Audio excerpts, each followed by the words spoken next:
Good morning विद्यार्थी मित्रांनो, आपण मागच्या तासिकेला बघितला होता वर्ग 3री मध्ये मराठी विषयामध्ये पाठ बघितला होता स्वच्छतेचे प्रसारक संत गाडगेबाबा.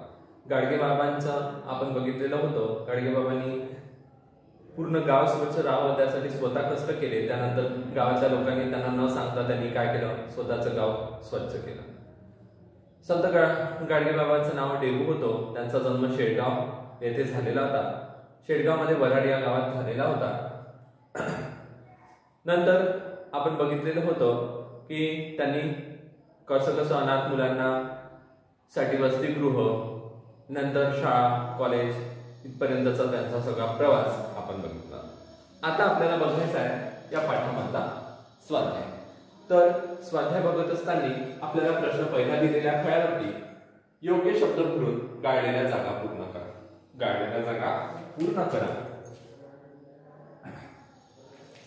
तर यामध्ये पहिला प्रश्न दिलेला आहे भजन, कीर्तन, उपदेश. हाच त्यांचा काय होता, ध्यास होता.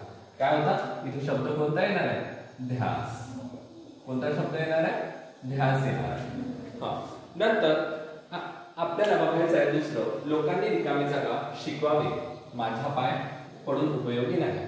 मी जे सांगत आहे त्यामधूनच लोकांनी काहीतरी शिकावं असं संत गाडगेबाबांचं म्हणणं होतं. आणि माझा पाय पडून काही फायदा नाही, माझ्या पाय पडून काही फायदा होणार आहे का, काही शिकायला मिळेल का, नाही. तुम्ही पाय पडले म्हणून सगळं शिकलं असं नाही. पण मी जे सांगत आहे ते तुम्ही जर ऐकलं तर काय होईल, ते सत्य होईल. त्यामुळेच काय होईल, त्यामुळेच पूर्ण जग सुधरून जाईल असं त्यांचा विचार होता. म्हणून इथे काही लोकांनी रिकामी जागा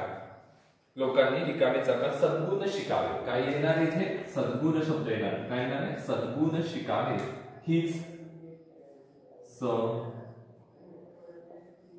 गुण, काय सद्गुण शब्द येणार आहे.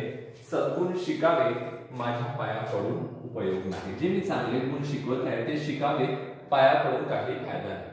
तिसरं विचारलं आहे त्याची रिकामी जागा म्हणजे अनाथ, अपंग, दारिद्र्य, दुःख असे लोक. त्यांचे म्हणजे त्यांची देवपूजा. त्यांचे देव म्हणजे कोण, देव म्हणजे अनाथ, अपंग, दारिद्र्य व दुःखी लोक. हे त्यांचे काय होते, देव होते. या देवांची स्त्री काय करत होते, पूजा करत होते. अनाथ लोकांसाठी वसतिगृह पडले, अपंगांसाठी ते धावून गेले, दारिद्र्य लोकांना अन्नधान्य देऊन दिलं, दुःखी लोकांचे दुःख दूर केले. अशाच प्रकारे नंतर दिलेला आहे चौथा प्रश्न दिलेला आहे, रंजल्या गांजांची रिकामी जागा हीच बाबांची देवपूजा. काय आहे तिथे, कोणता शब्द येणार आहे तुम्हाला माहित आहे, लवकरच आलेला असेल, सेवा हीच बाबांची देवपूजा. रंजल्या गांजांची सेवा हीच बाबांची देवपूजा. आता आपण वाक्यात उपयोग शिकलो, कसे करायचे ते शिकलो. आता वाक्यात उपयोगाच्या अर्थाच्या जोड्या लावायच्या. वाक्यात उपयोग या शब्दाच्या अर्थाच्या जोड्या लावायच्या. इकडे वाक्यात उपयोग करतो त्याचा आपण अर्थ लिहितो, नंतर वाक्यामध्ये त्याचा उपयोग करतो त्या शब्दाचा. अशाच प्रकारे इथे आपल्याला त्यात अर्थ, कोणत्या शब्दाचा कोणता अर्थ आहे याच्या काय लावायच्या आहे, जोड्या लावायच्या. जसं आता त्याग करणे. त्याग करणे याचा अर्थ काय होतो, जसं मी पहिल्या गणातले शब्द वाचत आहे आणि दुसऱ्या लक्षात ठेवा. त्याग करणे, घाम गाळणे, पत्ता न लागणे, झिम्मड उघडणे आणि तडाखणे. इकडे दिलेला आहे माग, मूस, नसणे, मार देणे, सोडून देणे आणि गर्दीत उसळणे, कष्ट करणे. आता त्याग करणे म्हणजे काय झालं रे, सोडून देणे. इथे मग मी याच्या समोर काय लिहिणार आहे, सोडून देणे लिहिलं. घाम गाळणे म्हणजे कष्ट करणे, तुम्हाला ते तर माहितच आहे. घाम गाळणे म्हणजे कष्ट करणे. नंतर पत्ता न लागणे. पत्ता न लागणे, पत्ता न लागणे म्हणजे गर्दीत उसळणे म्हणजे हरवून जाणे. नंतर झिम्मड उडणे. झिम्मड उडणे म्हणजे काय होते, मागमूस नसणे. मागमूस नसणे, झिम्मड म्हणजे मागमूस नसणे. आणि तडाखा देणे म्हणजे मार देणे. तडाखा देणे म्हणजे काय होते, मार देणे. तडाखा देणे म्हणजे मार देणे. तडाखा म्हणजे झापड मारणे, मी तुला मारेन असं म्हणतो, त्याला तडाखा देणे म्हणजेच मारणे. ठीक आहे. नंतर प्रश्न तिसरा दिलेला आहे, एका वाक्यात प्रश्नांची उत्तरे लिहा. एका वाक्यात प्रश्नांची काय लिहा, उत्तरे लिहा. गाडगे महाराजांचा जन्म कोठे झाला. गाडगे महाराजांचा जन्म वऱ्हाडातील शेळगाव येथे एका गरीब घरात झाला. डेबूला कशाची हौस होती? डेबूला मनापासून काम करण्याची आणि ते पण काम कसं नीटनेटके करण्याची हौस होती. नंतर डेबूचा जीव का तुटत होता? कारण काबाड कष्ट करणाऱ्या लोकांचे दुःख दारिद्र्य पाहून डेबूंचा जीव तुटत होता. नंतर कीर्तन संपले की गाडगे बाबा काय करीत असेल? कीर्तन संपले की आरतीच्या अगोदर गाडगे बाबा त्या गर्दीतून पळून जात असेल. कारण आरती झाल्यावर सर्व लोक माझे काय करतील? नमस्कार करतील. त्यांना नमस्कार करणं हे आवडत नव्हतं. त्यांना काय आवडत होतं? इथे लिहिलंय, लोकांना सद्गुण शिकावे.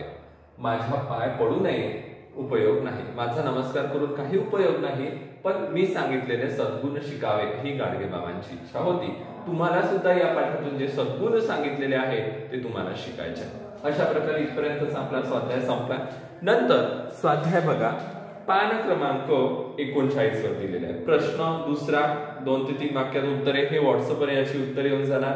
नंतर प्रश्न तिसरा, खालील वाक्यातील कंसातील योग्य वाक्यप्रचारचा वापर व वाक्य पूर्ण करा. इथे जसं आपण याच्या जोड्या लावलेल्या आहेत ते हे शब्द दिलेले आहेत वाक्यात उपयोगाचे, त्या वाक्यामध्ये तो ठेवून त्या रिकाम्या जागा पूर्ण करायच्या. पुस्तकामध्ये पहा, पहिल्या ह्याच्यात काय, लोक पाया पडायला येताच गाडगे बाबा गर्दीतून काय होऊन जात होते? पळून जाणे. म्हणजे काय होते? पसार होणे. पळून जाणे म्हणजे काय होते? पसार होणे. मग तिथे लिहायचं आहे पसार होणे. लिहून घ्या तिथे पुस्तकामध्ये, पसार होणे. व्हॉट्सअपवर येतीलच. सहलीच्या दिवशी आम्ही गावाशेजारच्या डोंगरात रिकामी जागा. आता पायाखाली घाबरले, जीव तुटला, पळ काढणे किंवा परवा करणे. तर इथे काही पायाखाली घालवणे म्हणजेच काय होते? आम्ही त्या डोंगरावर एवढी मस्ती केली की आमच्या पायाखाली जमीन आम्हाला काय वाटत होती? आकाशच वाटत होती. अशा प्रकारे जे जमीन नाही राहिला आमच्या पायाखाली असं. ठीक आहे. म्हणजे इथे काही दुसऱ्याच्या पायाखाली घालणे. नंतर नाही, लोकांचे पाय पकडायला येताच गाडगे बाबा गर्दीतून काय होतं? पळ काढणे. बरोबर आहे. नंतर सहलीच्या दिवशी आम्ही गावाशेजारच्या डोंगरात पायाखाली घालणे. आम्ही जवळ जाताच खारीने रिकामी जागा. आता खारीने रिकामी जागा काय येईल? आपण एखादा पक्षी बसलेला आहे, त्या पक्षाजवळ आपण जाऊन राहिलो हे त्याच्या लक्षात आलं, तो तिथून काऊन जातो? उडून जातो. उडून जाणे म्हणजे पसार होणे. उडून जाणे म्हणजे पसार होणे. पसार होणे लिहायचं. पहिल्या ह्याच्यात पळ काढणे, दुसऱ्या ह्याच्यात पायाखाली घालवणे, तिसऱ्या ह्याच्यात पसार होणे. चौथं बघा, माझा ताप लवकर कमी होत नसल्यामुळे आईने रिकामी जागा. आईचा काय करत होता? जीव तुटू लागला. आईचा जीव तुटू लागला की याचा ताप उतरला नाही तर याला काय न्यावं लागेल? डॉक्टरकडे न्यावं लागेल, म्हणून तिचा जीव तुटू लागलेला आहे. खेळताना मार लागला तरी मुले रिकामी जागा. आता कोणता शब्द राहिलेला आहे? परवा न करणे. म्हणजे इथे काही परवा करत नाही. आपल्याला लागलं पण आपल्याला खेळाची धुंदी आहे तर आपण परवा करतो का? नाही. आपण लवकरात लवकर त्याचा पाठलाग करतो. अशा प्रकारे आपला हा स्वाध्याय काय झालेला आहे? व्यवस्थितरित्या समजून घेतला असेल तुम्ही. समजून घेतला नसेल तर पुन्हा एक वेळा व्हिडिओ बघून घ्या, तो समजून जाईल. आता आपण नंतरचा पाठ आहे नंतरच्या तासिकेमध्ये बघू. इथपर्यंत तुम्ही लिहून घ्याने आणि स्वाध्याय पाठांतर करा.